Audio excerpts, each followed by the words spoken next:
when a man tried to intimidate a young man at the gym. He had no idea he was messing with someone who had spent years honing his skills in silence.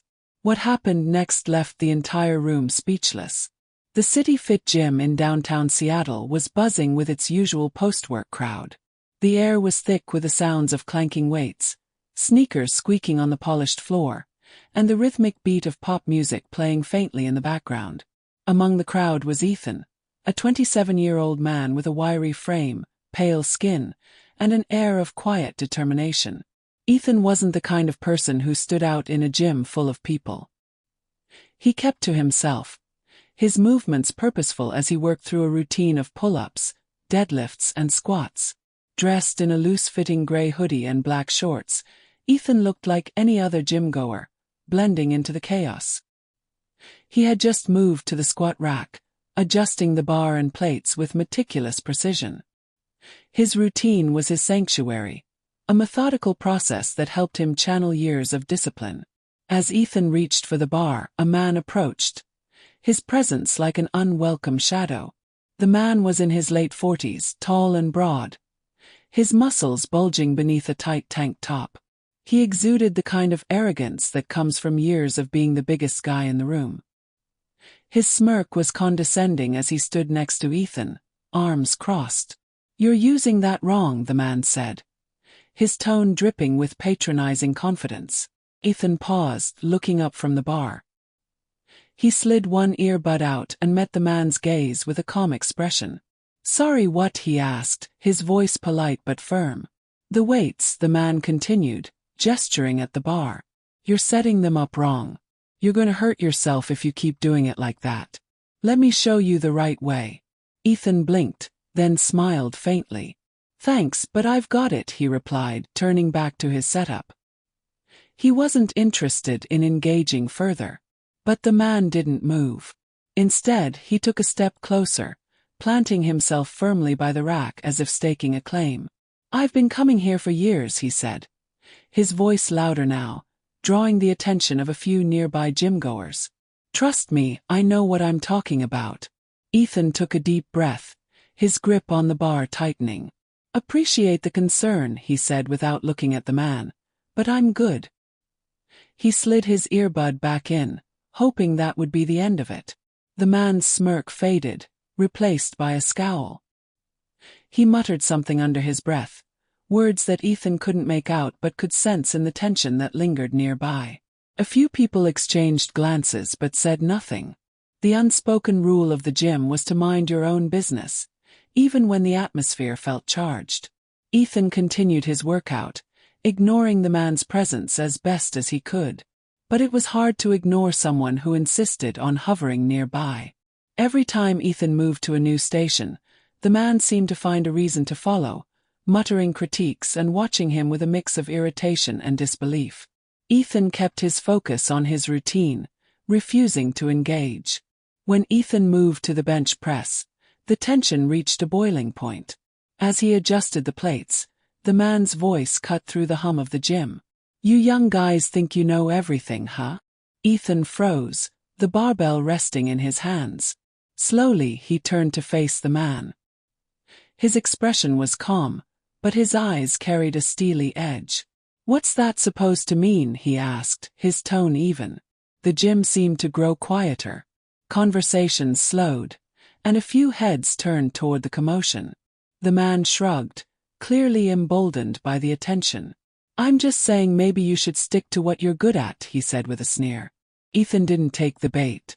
Instead, he gave the man a long, measured look before turning back to his workout. But the air was thick with unspoken tension, and it was clear that the man wasn't going to let it go. He muttered more insults under his breath, his frustration evident. Ethan finished his set, ignoring the simmering hostility, and moved to the water fountain a few steps away. As Ethan unscrewed his water bottle, the man followed, leaning against the wall nearby. "Hey," the man said sharply. "I'm talking to you." Ethan paused, his grip tightening on the bottle. He took a deliberate sip of water, letting the silence hang between them. When he finally spoke, his voice was calm but firm. "What do you want?" The man's smirk returned, though it carried a harder edge now. You don't have to act all tough, he said. If you're struggling, just say so. Can help. Ethan turned to face him fully, his expression unreadable. Struggling, he repeated. The only thing I'm struggling with is your inability to take a hint. A few gym-goers paused their workouts, sensing the shift in tone. The man's face darkened, his bravado cracking. He stepped closer, his voice dropping to a low, threatening tone. You've got a smart mouth, kid. You better watch it. Ethan's posture didn't change, but his eyes sharpened. You need to back off, he said evenly. Now the man's anger boiled over. He stepped into Ethan's space, his fists clenched. Or what, he spat. What are you going to do about it? The gym seemed to hold its collective breath. A young woman behind the counter whispered something to her coworker, but neither moved to intervene. Nearby, a man on a treadmill hesitated, glancing between Ethan and the aggressor. Ethan didn't flinch.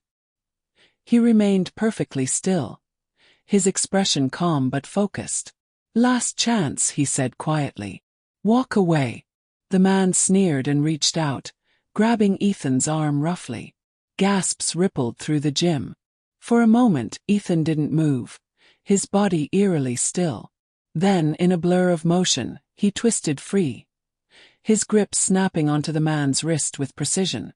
In one swift, fluid motion, Ethan turned the man's arm, forcing him to release his hold. The man let out a startled yelp, stumbling back as Ethan stepped away, keeping his stance solid and controlled. Don't touch me, Ethan said, his voice low and steady. The man's face contorted with anger and humiliation. With a roar, he lunged at Ethan, but Ethan moved like water, sidestepping the attack and using the man's momentum against him. In one seamless motion, Ethan swept the man's legs out from under him, sending him crashing to the floor. The impact echoed through the gym, followed by stunned silence. The man groaned, dazed and humiliated. Ethan stood over him, his posture relaxed but commanding.